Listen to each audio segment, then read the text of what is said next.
30 years ago or so, Brad, and somewhere along the way I went to him and I said, you know, I would really love to get involved in some form of public service. If I were to run for Congress, would you be my campaign manager? I should have taken a hint from his response, which had something to do with liking the challenge. And whatever doubts I had were pretty quickly dashed. I know it was a big field that year. The incumbent was retiring, and we may have had as many as 8 or so people running. And one of the early events, I went out to we had to speak in Byrne somewhere, and I went over to the shopping center, and I was trying to do what they call retail campaigning, and I found this guy that was willing to listen, and I gave him a full litany of all the reasons that I thought he ought to vote for me. And I should have just left well enough alone and gone on and made my speech, but I had to ask him that question, which was, can I count on your vote? And he thought a minute, and he said, well, actually, you're number 3 on my list. Again, I should have shut up and just gone on, but I pushed him a little bit more, and I said, well, would you mind telling me who's number 1 and number 2? He thought a minute, he said, who else did you say was running? I had a lot of people that year say that I should have been Bradley's campaign manager and he should have been the candidate.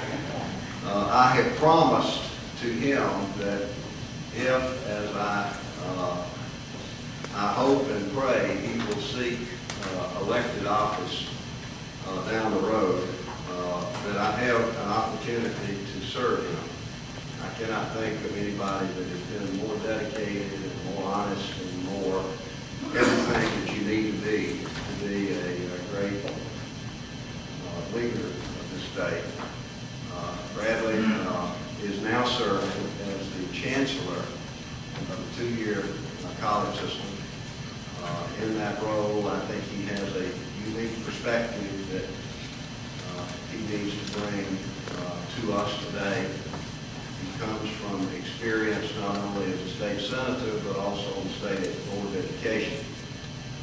My good friend, Byrne.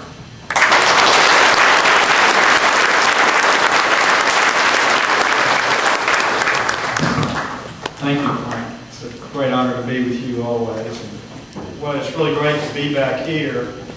2 of the strongest supporters that we have of our system in Montgomery are the members of your legislative delegation, Senator Hinton Mitchell and my good friend Frank McDaniel. Not only are they good, close friends of mine that we've worked together with on state park matters, but also on education and workforce matters. And it sure makes it easier for us to come up here and work with people in the community and have such good support as we've got from your legislators. Your effort is going to be successful, and I can say that with assurance because of the turnout and enthusiasm of the people that are here today. If I could, I'd like to piggyback off of a couple of things that Neil said that will lead into what I want to say in my main presentation. I'm going to have to figure out some way to stand aside from this thing. There we go. Why don't I go this way? What's that? There you go. Okay. The first thing is that it's important for everybody to think and act regionally. Now, I represented Baldwin County in the state senate. You've got 4 municipalities. We had 12. Y'all were next door to Huntsville. We were next door to Mobile. And we felt in Baldwin County almost like a stepchild sometimes. And we had to learn to grow out of being a stepchild. And also we had to learn that we had to work together within that county. And there were times where that was difficult because it's natural for Foley to get in a little bit of a tug with Gus Shores. If you don't believe it, you ought to see him down there when they start animals. Natural for Fairhope and Daphne to get in the tug. You ought to see him when Fairhope plays Daphne in a football game. Well, those tugs are good and healthy in some environments, but when you're trying to work together for economic development, it doesn't work. So even though the EADS project is going to be in Mobile, Baldwin County is a major financial player in helping with that project. But probably nobody in Gulf Shores or Orange Beach are going to be working at EADS. But some of those people from EADS are going to buy condos in Orange Beach and Gulf Shores.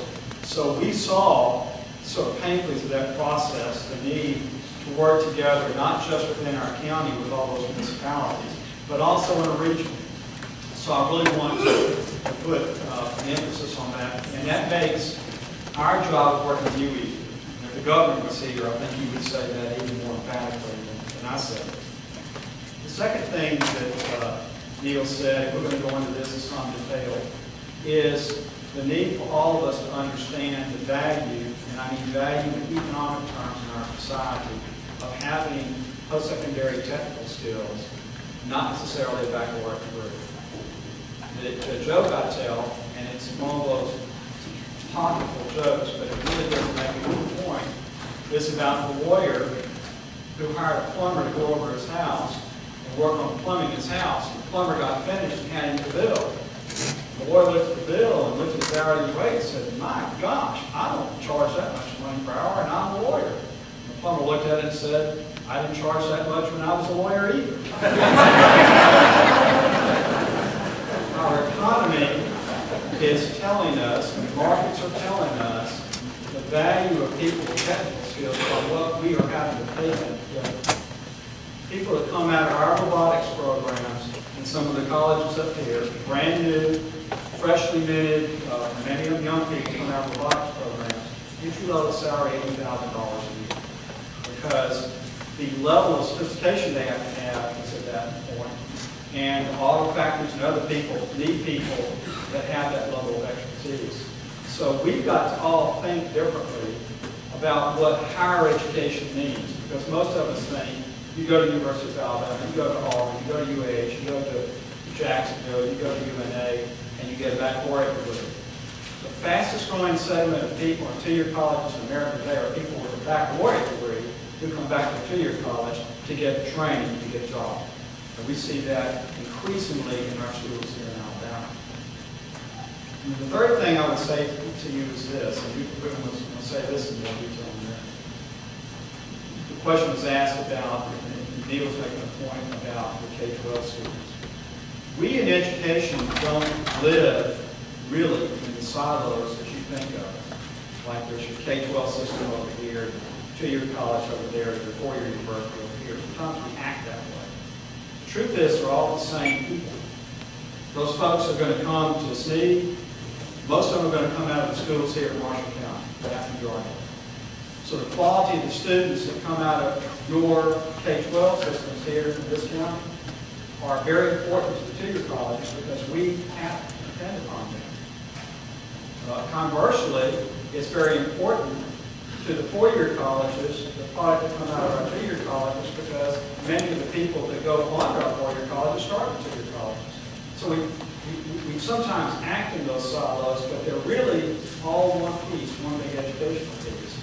And what we're really all about, and I'll make this point more about in a minute, is we're all about workforce development and education.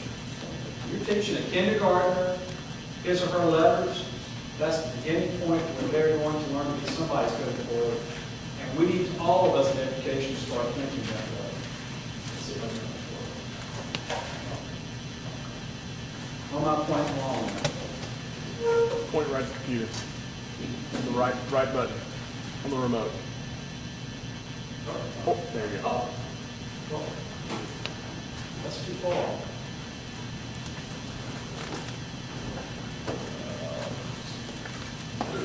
This one here. It's backwards.